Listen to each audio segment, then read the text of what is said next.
कराची में चंद घंटों की बारिश से अर्बन फ्लडिंग, शहर कायद के मुतादिद इलाके डूब गए। कई फीट तक पानी जमा होने से निजाम जिंदगी दरहम बरहम, गाड़ियां और मोटरसाइकिलें डूब गईं। शाहराह फैसल समेत तमाम अहम शाहराहें और सड़कें तालाब का मंजर पेश करती रहीं। नशेबी इलाके ज़ेरे आब आने से मार्केटों और घरों में पानी दाखिल। नागन चौरंगी के अतराफ पानी ही पानी, जौहर चौरंगी अंडरपास के अतराफ भी सड़कें ज़ेरे आब आ गईं।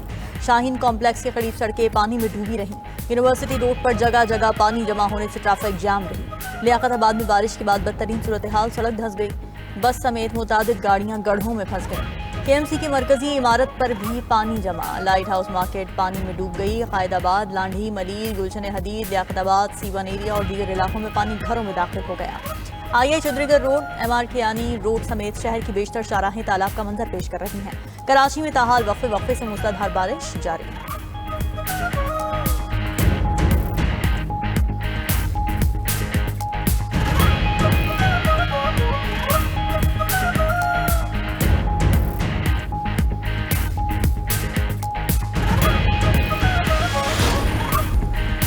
कराची में बादल बरसते ही बिजली का निजाम भी दरहम बरहम। इलेक्ट्रिक के 1000 से ज्यादा फीडर स्ट्रिप होने से शहर अंधेरे में डूब गया। शहरियों को शदीद मुश्किलात का सामना। तर्जुमान के इलेक्ट्रिक के मुताबिक हिफाजती प्रोटोकॉल के तहत नशेबी, तजावुजात और कुंडों से बिजली चोरी वाले इलाकों में बिजली सप्लाई मुनक़ता है। किसी भी हंगामी सूरत हाल के पेश नज़र के इलेक्ट्रिक अमला मुकम्मल तौर पर मुतहर्रिक है।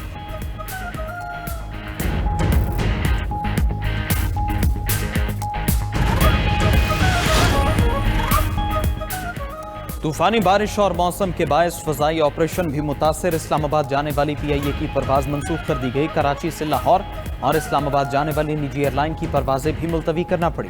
कराची से कोयटा समेत मुल्क के दीगर इलाकों में जाने वाली फ्लाइट्स भी ताखीर का शिकार हैं। आज सुबह इस्लामाबाद जाने और आने वाली PIA की फ्लाइट्स मंसूख कर दी गई। नजफ से कराची आने वाली परवाज भी लेट हो गई। जद्दा और मदीना मुनव्वरा जाने वाली परवाजें उड़ान न भर सकी। कौमी एयरलाइंस इंतजामिया का कहना है कि मुसाफिर एयरपोर्ट जाने से कबल मालूमात जरूर हासिल करें।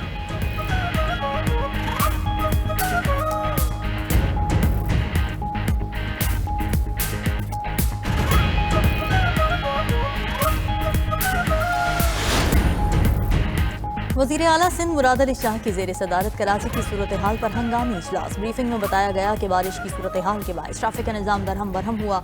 अहम शाहराहें जुज़वी तौर पर क्लियर कर दी गई हैं। शहर की सूरत हाल अब बेहतरी की जानिब गामजन है।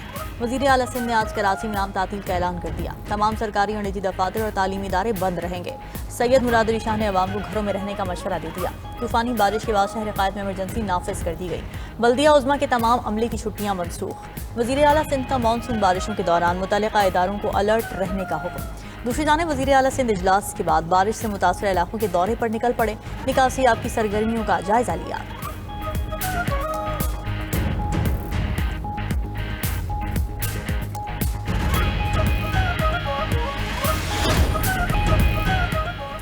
खैबर पख्तूनख्वा में 6903 अफराद को रेस्क्यू किया गया। सैलाब मुतासरीन को 505 टन राशन फ्राहम किया गया। अब तक 6000 से ज्यादा अफराद को तिब्बी इमदाद फ्राहम की गई। DG ISPR lieutenant general Ahmed Sharif की मीडिया ब्रीफिंग, कहा कि आर्मी चीफ की हिदायत पर सैलाब ज़दा इलाकों में इमदादी काम कर रहे हैं। खैबर पख्तूनख्वा में फौज के 8 यूनिट्स इमदादी काम कर रहे हैं। इस वक्त बुनेर में 2 बटालियन काम कर रही हैं। रास्तों की बहाली के लिए इंजीनियर्स बटालियन मसरूफ अमल है। 9 मेडिकल कैंप्स के जरिए मुतासरीन को तिब्बी इमदाद दी जा रही है।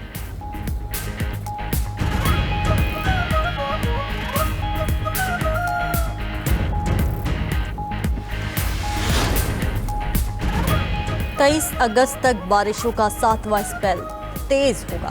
बारिशों के नए स्पेल के पेश नज़र तैयारी मुकम्मल है। चेयरमैन NDMA की ब्रीफिंग, कहा कि शुमाली इलाकों में ग्लेशियर्स पिघलने से सैलाबी सूरत हाल पैदा हुई। कई जगहों पर क्लाउड बर्स्ट की वजह से भी तबाही हुई।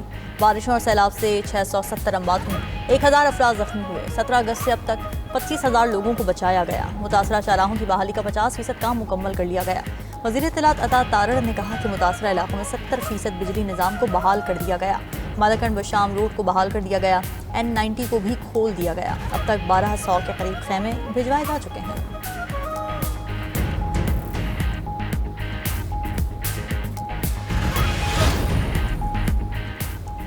वज़ीर आला खैबर पख्तूनख्वा का सैलाब मुतासरा जिला सवाबी का दौरा। सैलाब से पैदा शुदा सूरत हाल से मुतालिक इजलास की सदारत की। नुकसानात, रेस्क्यू और रिलीफ सरगर्मियों से मुतालिक ब्रीफिंग ली।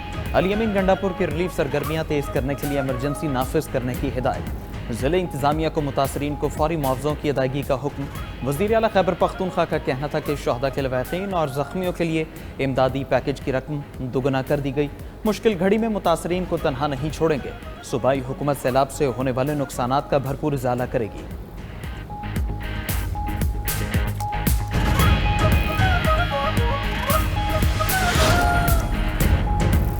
इख्तिसादी राब्ता कमेटी की मुतासरीन ने सैलाब के लिए 5.8 अरब रुपए के रिलीफ पैकेज की मंजूरी। वफाकी वज़ीर ख़जाना मोहम्मद औरंगज़ेब ने मुतासरीन के लिए 4 अरब रुपए फौरी तौर पर जारी करने की हिदायत की। इख्तिसादी राब्ता कमेटी इजलास में मुल्की इख्तिसादी और तरक्याती उमूर पर तफसीली गौर किया गया। फ्यूल चार्जेस एडजस्टमेंट के यकसा इतलाक और नेशनल शिपिंग कॉरपोरेशन को अदायगी की भी मंजूरी दे दी गई।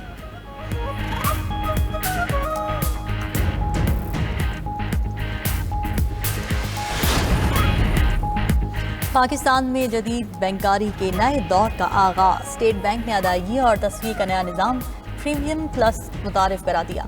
तकरीब से खिताब में governor state bank Jamil Ahmad ने कहा कि प्रीमियम प्लस निज़ाम मालियाती निज़ाम महफूज और मौसर अदायगी को यकीनी बनाएगा। मुल्क में 22 crore 50 lakh bank account holder मौजूद हैं। अदायगी के जदीद निज़ाम से शफाफियत आएगी। बैंकिंग के शोबे में बुनियादी इस्लाहात लाई जा रही हैं। Real time internet payment settlement system के नए वर्जन से डिजिटल ट्रांसफॉर्मेशन का नया बाब खुल गया। यूक्रेन को जंग के बाद बहुत सा इलाका मिलने वाला है। अमरीकी फौज यूक्रेन नहीं जाए। यूरोप यूक्रेन में जमीनी फौज भेजने को तैयार है। अमरीकी सदर डोनाल्ड ट्रंप कहते हैं कि अगले कुछ हफ्तों में पता चल जाएगा कि पुतिन क्या चाहता है। मुमकिन है पुतिन कोई मुआहदा न करना चाहे। उम्मीद है कि पुतिन मुस्बत रवैया इख्तियार करेगा। यूक्रेन को नेटो में शामिल होने की ख्वाहिश जाहिर ही नहीं करनी चाहिए थी। यही मुतालिबा जंग का सबब बना।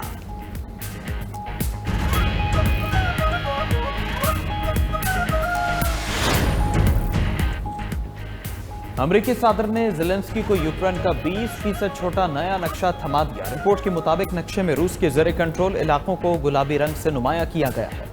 खबर एजेंसी के मुताबिक रूस ने अमन मुआहदे के लिए डोंबास के बाकी मानदा हिस्से पर भी कंट्रोल का मुतालबा किया। दूसरी तरफ यूक्रेन की क़यादत ने मशरक़ी इलाकों से दस्तबरदारी पर गौर का इंदिया दिया। अहम मुलाकात में फ्रांसीसी सदर, यूरोपीय यूनियन और नेटो के आला हुकाम भी शरीक थे।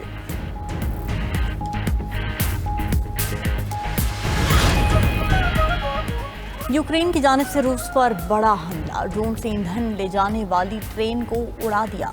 रूस को क्रीमिया से जोड़ने वाली रेलवे लाइन भी तबाह। रूसी हुकाम के मुताबिक हमले से फौजी रस्त को शदीद नुकसान पहुंचा। यूक्रेनी हुकाम का कहना है कि अपनी सरजमीन की हिफाजत के लिए हर मुमकिन इक़दाम किया जाएगा। बैनुल अक़वामी बरादरी ने कशीदगी कम करने की अपील की है। दूसरी जानिब रूस ने 1000 अफराद की लाशें यूक्रेन के हवाले कर दी। रूसी हुकाम के मुताबिक ये तमाम यूक्रेनी फौजी एहलकारों की बाक़ियात हैं। यूक्रेनी हुकाम की जानिब से कहा गया कि इन फौजियों का नाम तबादले के तहत वापस आने वाले फौजियों की लिस्ट में मौजूद था।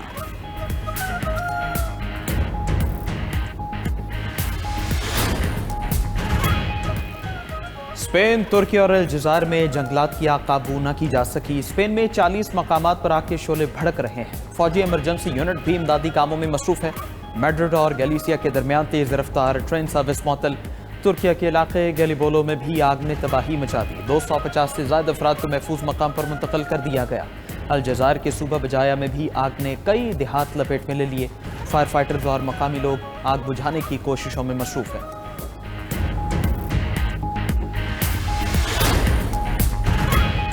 शिमाली चीन में शदीद बारिशों ने तबाही मचा दी। हलाकतों की तादाद 13 तक पहुंच गई। 5 अफराद लापता हैं। अंदरून मंगोलिया में 24 घंटों से भी कम वक्त में 204 मिलीमीटर से ज़्यादा बारिश रिकॉर्ड की गई। सड़कें ज़ेरे-आब, गाड़ियाँ डूब गईं। हुक्काम की शहरियों से एहतियात बरतने की अपील।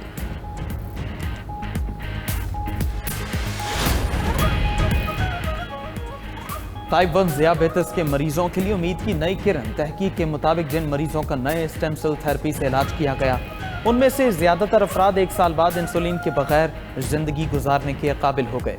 ये थेरेपी जिस्म में इंसुलिन बनाने के लिए खुलिये दोबारा फाल करती है, जिससे ग्लूकोज की सतह बेहतर होती है और रोज़ाना के इंजेक्शन की ज़रूरत ख़त्म हो जाती है।